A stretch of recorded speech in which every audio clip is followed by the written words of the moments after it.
요한복음 2장 13절에서 25절까지 말씀을 제가 봉독하겠습니다. 유대인의 유월절이 가까운지라 예수께서 예루살렘으로 올라가셨더니 성전 안에서 소와 양과 비둘기 파는 사람들과 돈 바꾸는 사람들이 앉아 있는 것을 보시고 노끈으로 채찍을 만드사 양이나 소를 다 성전에서 내쫓으시고 돈 바꾸는 사람들의 돈을 쏟으시며 상을 엎으시고 비둘기 파는 사람들에게 이르시되 이것을 여기서 가져가라.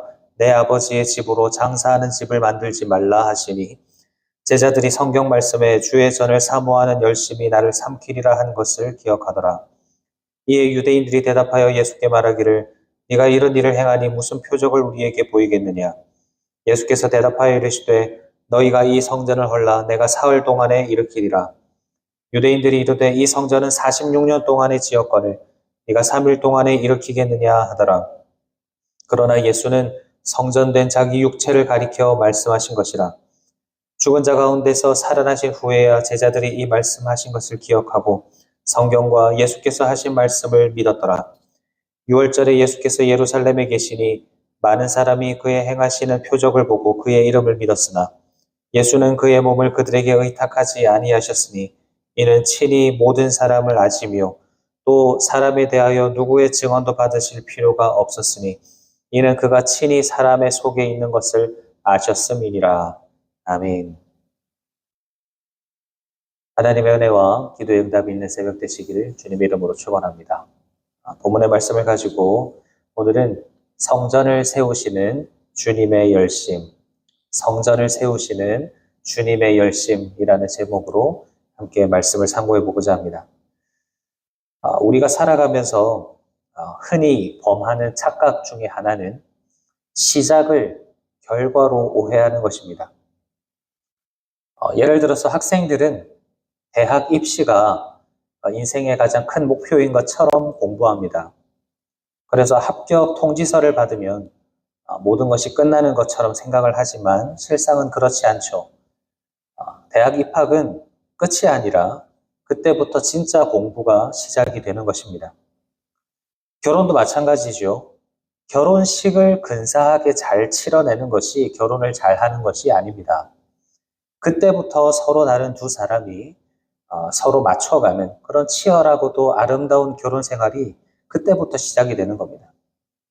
신앙생활도 마찬가지입니다. 많은 사람들이 구원이 신앙생활의 끝이라고 생각을 합니다. 이제 예수 믿고 내가 구원을 받고 천국에 갈 수 있게 되었으니까 다 이루었다.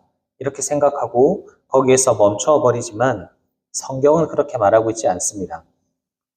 성경이 말하는 것은 구원은 끝이 아니라 시작이라는 것입니다. 예수님이 제자들을 부르신 것은 단순히 그들의 신분을 바꿔주시기 위함이 아니라 그들을 데리고 다니시면서 하나님의 사람으로 빚어가시기 위함이었습니다. 우리가 보고 있는 요한복음이 바로 그 제자 훈련의 여정들을 잘 보여주는데요. 예수님은 1장에서 제자들을 부르셨습니다. 그리고 어제 2장 초반부에는 그들을 데리고 갈릴리 가나의 혼인잔치, 평범한 일상의 자리로 가셨습니다. 거기서 물을 포도주로 바꾸시면서 예수님 자신이 우리의 결핍을 기쁨으로 채워주시는 진정한 창조주시다라는 것을 보여주셨죠. 그리고 오늘 본문에서 예수님은 제자들을 또 다른 장소로 데리고 가십니다. 그곳은 이스라엘 신앙의 중심부라고 할 수 있는 예루살렘 성전입니다. 가나안 혼인잔치에서는 결핍된 인생을 채워주시는 분이라고 자신을 계시하셨다면 오늘은 변질된 신앙을 고치시는 분으로 자신을 계시하고 계십니다. 예수님은 제자들에게 그리고 오늘 우리에게 예수님 자신이 어떤 분인가 하는 것을 더 깊이 가르쳐 주기를 원하신다라는 것입니다. 오늘 이 새벽에 성전에 들어가신 예수님을 통해서 우리의 무너진 마음을 다시 일으켜 세우시고 우리를 거룩한 처소로 빚어가시는 그 주님의 손길을 경험하는 복된 시간이 되시기를 주님의 이름으로 축원합니다. 그렇다면 예수님은 성전 한가운데에서 제자들에게 무엇을 보여주고 가르쳐 주기를 원하셨을까요? 첫째로 예수님은 자신이 참된 성전이라는 것을 가르쳐 주셨습니다. 본문 19절을 보시면 예수님은 성전 안에서 장사하는 자들을 다 내쫓으신 뒤에 거기 모인 유대인들에게 아주 충격적인 말씀을 하십니다.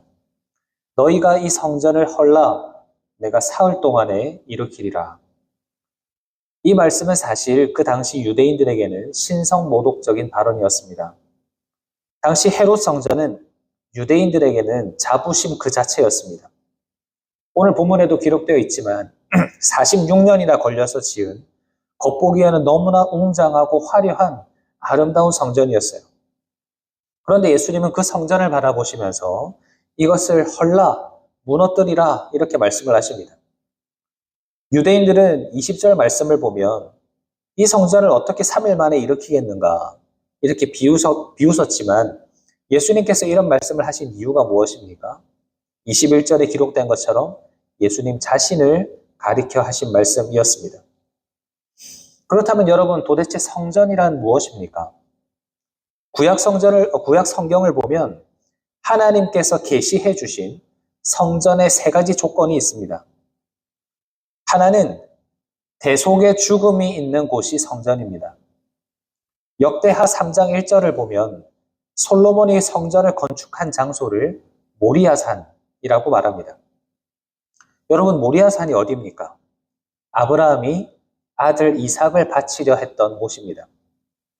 죽어야 할 이삭 대신에 하나님이 준비하신 어린 양이 죽임을 당한 곳, 곧 나를 대신해서 대속의 죽음이 있었던 그 장소가 바로 성전의 장소입니다. 또한 성전은 하나님의 용서가 있는 곳입니다. 성전터였던 모리아산은 훗날 역대상 21장을 보면 다윗 시대의 오르난의 타작 마당이 됩니다. 다윗이 범죄하여서 하나님의 진노하심으로 전염병이 돌 때 이곳에서 제사를 드렸더니 하나님의 재앙이 그치고 용서가 임했습니다. 그러니까 성전은 죄인에게 쏟아지던 하나님의 진노가 멈추고 화해와 용서가 선포되는 곳입니다. 그리고 마지막으로 성전은 하나님과 만나는 곳입니다. 창세기 28장에서 야곱이 돌 베개를 베고 자다가 하늘과 땅을 연결하는 사닥다리를 봅니다. 야곱은 그곳을 베델, 하나님의 집, 곧 성전이라고 불렀습니다. 그러니까 성전은 죄인인 인간이 거룩하신 하나님을 만나는 곳입니다.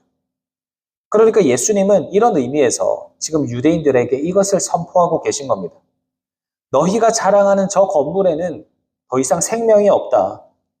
저기에는 대속의 죽음도 없고 진정한 용서도 없고 그래서 내가 곧 성전이다. 이 말씀을 하시는 겁니다. 사랑하는 여러분, 이 선언은 우리에게는 아주 복된 귀한 복음이 됩니다. 예수님은 유월절 어린 양이 되셔서 우리 대신 죽어주심으로 모리아산의 제사를 완성하셨습니다.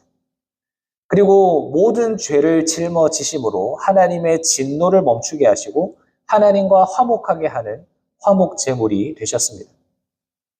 그리고 요한복음 1장 51절을 보면 하늘과 땅을 연결하는 사닥다리가 되셔서 예수님을 통하여 우리가 하나님을 만날 수 있게 하셨습니다. 그러므로 우리는 이제 더 이상 예루살렘으로 갈 필요가 없습니다. 화려한 건물을 세울 필요도 없습니다. 참 성전 되시는 예수 그리스도 안에 거할 때 우리는 그곳에서 하나님을 만나고 그곳에서 용서를 받으며 그곳에서 하늘의 생명을 누리게 될 줄로 믿습니다. 그런데 여기서 한 걸음 더 나아가서 예수님은 자신이 성전이실 뿐만 아니라 우리도 성전으로 세우시는 분이십니다. 본문 19절을 보시면 예수님은 너희가 이 성전을 헐라 라고 말씀을 하시면서 그 뒤에 놀라운 약속을 하시죠. 내가 사흘 동안에 일으키리라. 여기서 일으키리라 라는 단어는 죽은 자가 살아난다라는 부활을 의미하는 단어입니다. 예수님은 십자가에서 죽으심으로 옛 성전의 시대를 끝내시고 사흘 만에 부활하심으로 죽음이 건드릴 수 없는 영원한 생명의 성전을 친히 세우셨습니다. 그런데 예수님의 이 성전 건축 사역은 2000년 전에 예수님 자신으로 끝난 것이 아닙니다. 부활하신 주님은 지금도 성전을 짓고 계십니다. 어디에 짓고 계시죠? 바로 예수님을 믿는 저와 여러분의 심령 가운데 짓고 계십니다.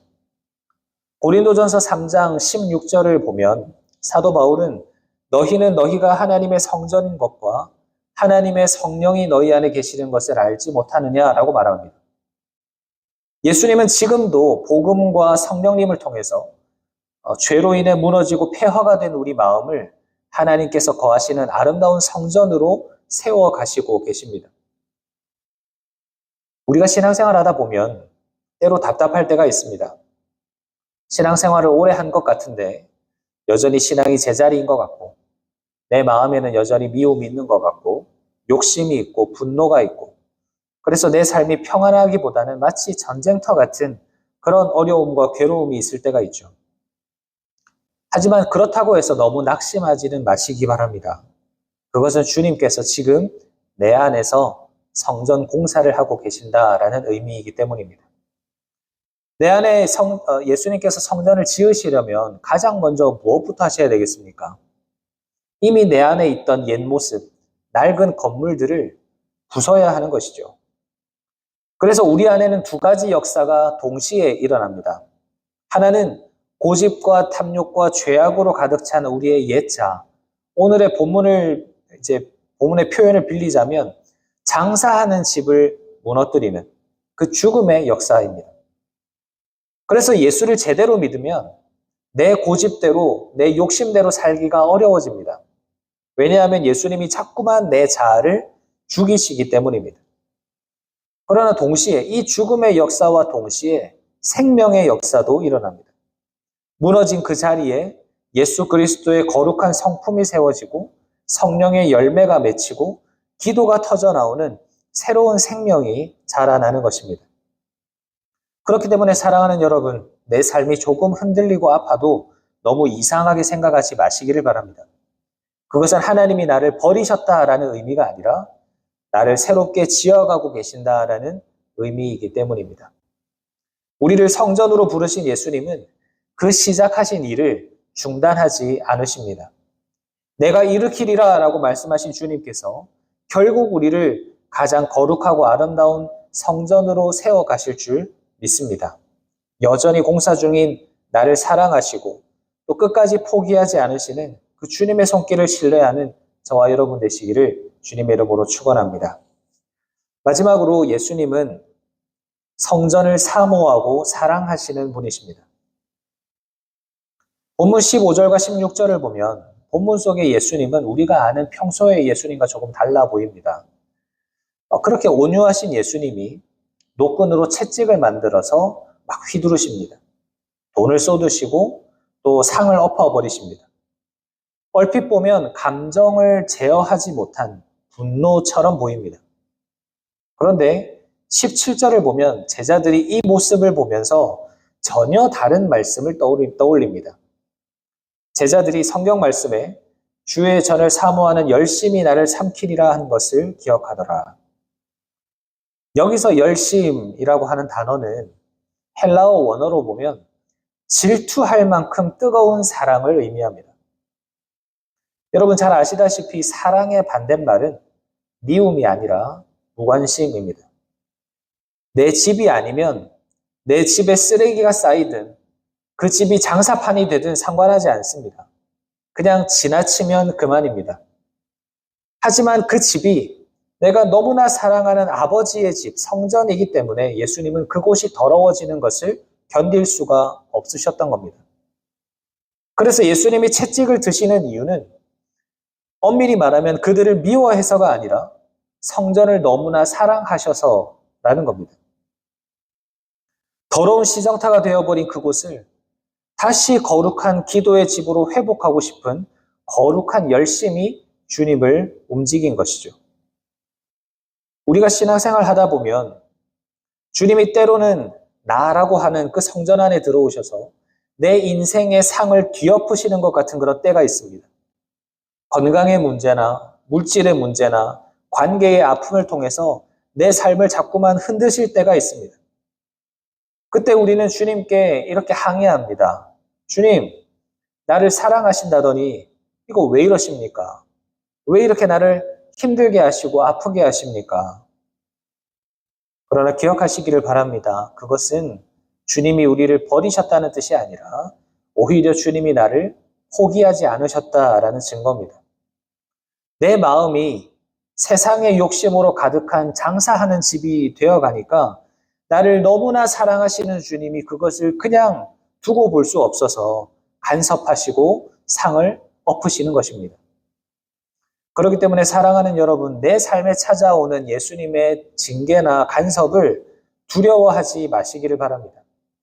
주님이 나를 포기하지 않으셨다라는 것, 나를 정결한 신부로 만들고 싶어 하신다라는 것을 우리는 잊어서는 안 됩니다.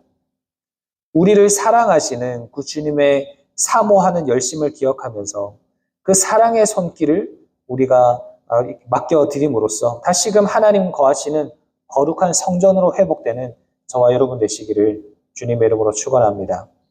말씀을 마무리하겠습니다. 오늘 우리는 본문을 통해서 세 가지의 예수님의 모습을 살펴보았습니다. 건물 성전을 폐하시고 친히 참된 성전이 되신 예수님, 그리고 성전으로서 또한 무너진 우리를 거룩한 성전으로 세워가시는 예수님, 그리고 우리를 너무나 사랑하셔서 거룩한 열심으로 정결하게 하시는 예수님. 우리는 이 예수님을 만나며 살아가고 있습니까? 주님은 오늘도 우리의 성전을 들여다보고 계십니다. 혹 우리의 마음이 세상의 염려와 이익을 따지는 그런 계산으로 가득 차고 미움과 욕심으로 가득 차서 정작 주님이 계실 자리가 없는 장사하는 집의 모습은 아닌가 모르겠습니다. 주님은 우리의 겉모습이 아니라 우리 속에 있는 성전을 보십니다. 만약 오늘 주님이 우리의 삶에 찾아오셔서 내 인생의 상을 엎으시고 채찍을 드시더라도 그것을 두려워하거나 원망하지 마시기를 바랍니다. 그것은 우리를 망하게 하려는 진노가 아니라 우리를 포기하지 않으시는 사모하는 열심의 증거이기 때문입니다. 우리가 주님의 열심에 우리 자신을 내어드릴 때 우리 안에 있는 그 시끄러운 장사하는 공간은 무너지고 하나님의 임재로 가득한 성전이 세워질 줄로 믿습니다. 오늘 하루 나의 욕심을 비워내고 오직 성전이 되시고 또 성전을 세우시는 그 주님으로 가득 채워지는 저와 여러분 되시기를 주님의 이름으로 축원합니다. 아멘. 말씀을 기억하면서 함께 기도하겠습니다. 하나님 아버지 감사합니다. 오늘 말씀을 통해서 예수님의 세 가지 모습을 함께 묵상하게 하시니 감사합니다.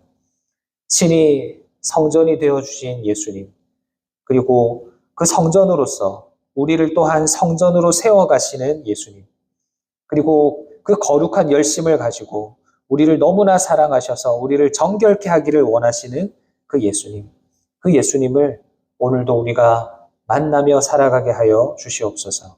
때로는 내 인생의 상을 뒤집어 엎으시고 때로 내 인생 가운데 어려움을 주시더라도 그것은 우리를 사랑하셔서 우리를 정결케 하기 위한 예수님의 열심임을 기억하며 오늘도 나의 욕심을 비워내고 나의 장사하는 공간을 깨끗하게 하여 오늘도 나 자신을 하나님 거하시는 성전으로 세워가는 우리 모두가 되도록 주님 역사하여 주시옵소서.